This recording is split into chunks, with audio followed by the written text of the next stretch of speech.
Assalamualaikum warahmatullahi wabarakatuh. Apa kabar kelas 10 BDP SMK Mandiri Bandar Agung? Mudah-mudahan kalian selalu sehat walafiat dan selalu bersemangat untuk belajar.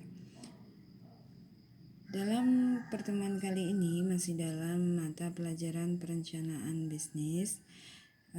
Ibu akan menyampaikan materi yang akan Ibu sampaikan adalah menganalisis peluang bisnis dengan analisis SWOT. Pengertian analisis SWOT merupakan sebuah analisis yang penting untuk dilakukan bagi bisnis UKM. Analisis SWOT juga merupakan bentuk perencanaan strategi bisnis yang diambil dari 4 sisi utama. Di situ ada kekuatan, kelemahan, kesempatan atau peluang, dan ancaman. Kita akan bahas satu-satu. Yang kedua, manfaat analisis SWOT. Yang pertama, sebagai strategi penentu masa depan keberlangsungan bisnis perusahaan. Kedua, bagaimana sebuah perusahaan menjalankan strategi misinya untuk mencapai tujuan, atau biasanya disebut dengan visi perusahaan. Yang ketiga, penilaian SWOT membantu untuk menetapkan prioritas mana saja yang harus didahulukan oleh perusahaan. Nah, di sini ada dua, yaitu dari internal maupun eksternal. Ada beberapa faktor dari analisis SWOT. Yang pertama, ada faktor internal. Internal yaitu faktor dari dalam perusahaan, terdiri dari strength atau kekuatan, weakness atau kelemahan. Yang kedua, faktor eksternal yaitu faktor dari luar perusahaan, terdiri dari kesempatan atau peluang dan ancaman. Jadi ada dua faktor ya. Kalau in itu dari dalam, X itu dari luar perusahaan. Beberapa faktor internal yang dapat digunakan untuk analisis ini dari sisi kekuatan, kelemahan adalah biasanya dari kondisi keuangan, kemudian sumber daya manusia, masalah internal, pencapaian perusahaan atau hal penting di perusahaan.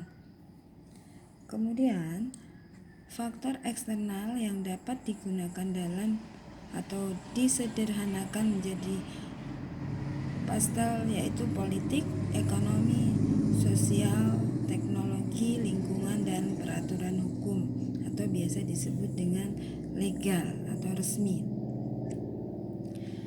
Nah, di sini ada contoh analisis. Kita ambil dari sebuah contoh bisnis jualan tas online ya kita ambil contoh di situ.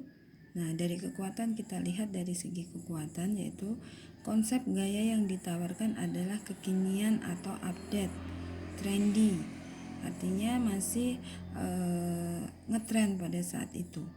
Kemudian kekuatan yang kedua, harganya merakyat atau bisa dijangkau semua kalangan dengan memperhatikan kualitas dan bahan yang baik.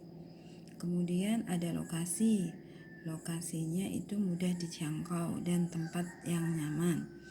Kemudian memiliki alamat website dan kontak yang bisa dihubungi sehingga para pelanggan atau calon pembeli bisa lebih mudah untuk menghubungi.